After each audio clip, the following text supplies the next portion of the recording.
सैनिक defence academy YouTube channel रे समस्त स्वागत। भुवनेश्वर लोयर पीएमजी रे आज प्रोटेस्ट थिला।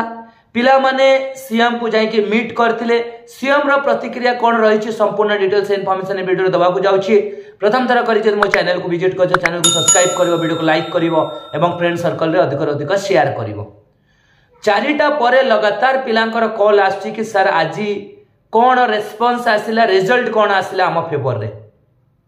बड़ा दुखर सहित मुझे चाहूँगी कि दीर्घ 5 दिन है वीडियो माध्यम पिला पाखक इनफॉरमेशन पहुंचा जाइथिला कि सोमवार दिन समस्ते 3 मार्च पीसफुल प्रोटेस्ट से पहुंच अधिक रु अधिक पिला पहुंचले सुनिश्चित भाव में गवर्नमेंट को ऊपर प्रेशर पड़ो।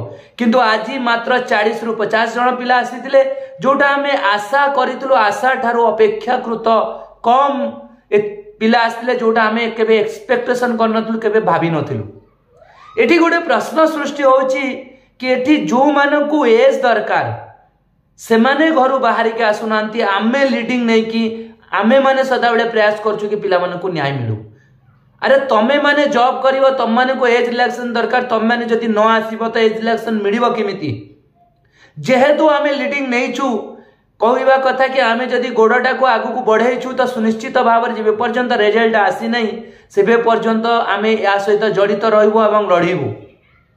आज जो बड़ी भाव में पिला माने तांकर ये देले परिचय देले, एटा बिल्कुल एक्सपेक्टेड नुहे। माने मु एक्सपेक्टेशन करनतली कि एमिति आजिर माने पिला माने तांकर प्रतिक्रिया रखिबे। जेतिकी भी पिला सीएम को पाखु जाई पहुंची, धन्यवाद देवा को चाहिए सीएम को। तांकर पॉजिटिव रेस्पॉन्स रहितला। पिला माने प्रश्न रखिथिले कि सर 2018 रु वैकेंसी आसी नहीं, 2018 फास्ट वैकेंसी जेतले आस्तिला सेते बेले हमर एज है 17 वर्ष समथिंग हेतिला। 2024 रे एगेन बाटालियन बाहरला बेले को हमर एज सरी जाईची।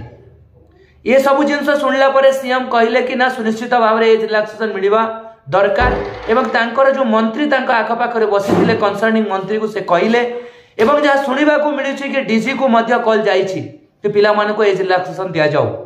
तुम मैंने भाव जदि अधिक पिला से पहुंची था तो प्रतिक्रिया आउरी किछि रही था। एबे केवल रहीगला 6 तारीख दिन ही डिसीजन आसीबा। आमे प्रयास करूछु कि 6 तारीख दिन पिला माननकु तांको फेवर रे डिसीजन मिलू, तांको न्याय मिलू। किंतु आज जदि पिला माने निज हक पई निजर अधिकार पई पदा को बाहरी के आसी नांती तो सेमाने मोर गोटे ही कथा कहवा कि सेमाने आशा छाड़ी देवा कथा।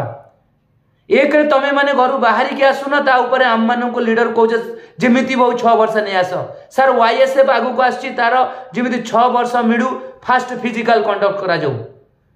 तमे सबु किछि आशा रखुछ, किंतु जेतेडे डका जाउछि तमे आसुनो तो तमे माने न आसिले किछि भी मिडिबोन रिजल्ट। आ विशेष बेसी किछि कहबिनी। एबे रहिला 6 तारीख हाईकोर्ट उपरे जहाँ डिसीजन आसीबो सेटा हमें स्वीकार करिवु, किंतु हमर प्रयास रहिबो कि 6 तारीख दिन रिजल्ट पिला मानको फेवर रे आसु आ पिला मानको न्याय मिलू। एथिला अपडेट आज पय एतिकि रहिली। जय हिंद, जय भारत, भारत माता की जय, वंदे मातरम।